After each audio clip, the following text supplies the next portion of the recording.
अगर दवाओं के शौकीन हैं, सर दर्द हो, बदन दर्द हो, बुखार हो, खुद से दवा ले लेते हैं तो खतरनाक है। पैरासीटामोल खतरनाक है। पैरासीटामोल जैसी दवा लोग अमूमन लेते हैं, लेने वालों की संख्या भी लाखों करोड़ों में है, लेकिन टेस्ट में ये पैरासीटामोल फेल हो गई है। देखिए जरा लंबी चौड़ी लिस्ट है, तस्वीर अगली दिखाऊं।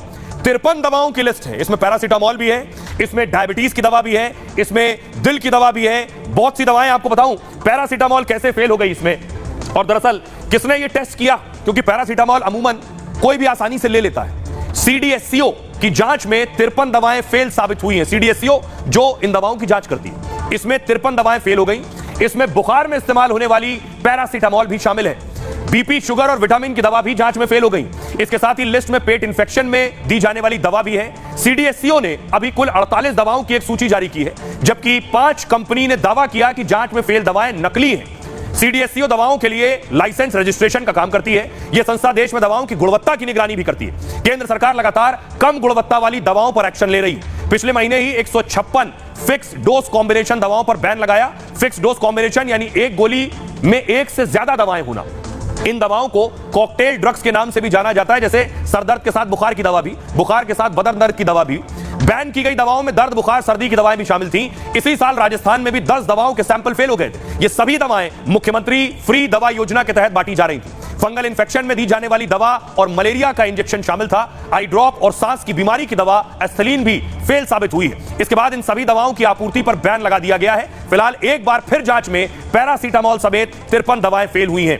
आइए अब आपको सुनवाता हूं, सुनिए जरा डॉक्टर राजीव त्यागी क्या बता रहे हैं कि ये दवाएं आखिर कैसे और क्यों फेल हो गई।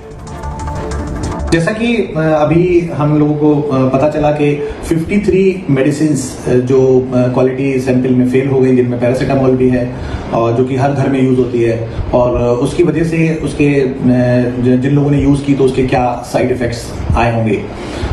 देखिए, अगर अच्छी क्वालिटी की मेडिसिन नहीं है तो उसके बहुत सारी प्रॉब्लम्स हैं। एक तो उसके साइड इफेक्ट्स डेफिनेटली ज़्यादा होंगे, और उसके अलावा जब कॉस्ट ऑफ मेडिसिन बढ़ेगी, कॉम्प्लिकेशंस के रेट बढ़ जाते हैं, क्योंकि अगर मेडिसिन इफेक्टिव नहीं है और फीवर हो रहा है, हाई ग्रेड फीवर है, तो उसके भी अपने कॉम्प्लिकेशंस हो सकते हैं। इसके अलावा सर्टेन सिस्टमिक मेडिसिन भी हैं, जो जैसे डायबिटीज़ है, हाइपरटेंशन है, हार्ट डिजीज़ है। तो अब अगर उनके मेडिसिन के जो है वो गुणवत्ता की कमी में रहेंगे तो उसके इसमें ब्लड प्रेशर या शुगर कंट्रोल ना होने की वजह से कॉम्प्लिकेशंस हो सकते हैं।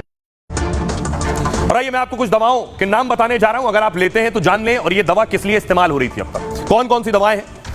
एक है क्लोनाजेपाम। क्लोनाजेपाम बेचैनी की दवा है, और दूसरी है डाइक्लोफेनाक जो दर्द निवारक दवा है, ये भी गुणवत्ता में फेल हो गई है। एक है एम्ब्रोक्सेल, सांस की बीमारी की दवा है ये। एक है फ्लूकोनाजोल, एंटी फंगल दवा है ये। अगली दवा है शेल्कल, हाई बीपी की दवा है, ये भी गुणवत्ता में फेल हो गई है। साथ ही एक और दवा है, ये है पल्मोसेल इंजेक्शन, ये हाई बीपी के लिए इस्तेमाल की जाती है। तो ये दवाएं जो एजेंसी है उसने इनकी गुणवत्ता की जांच की और ये उसमें पास नहीं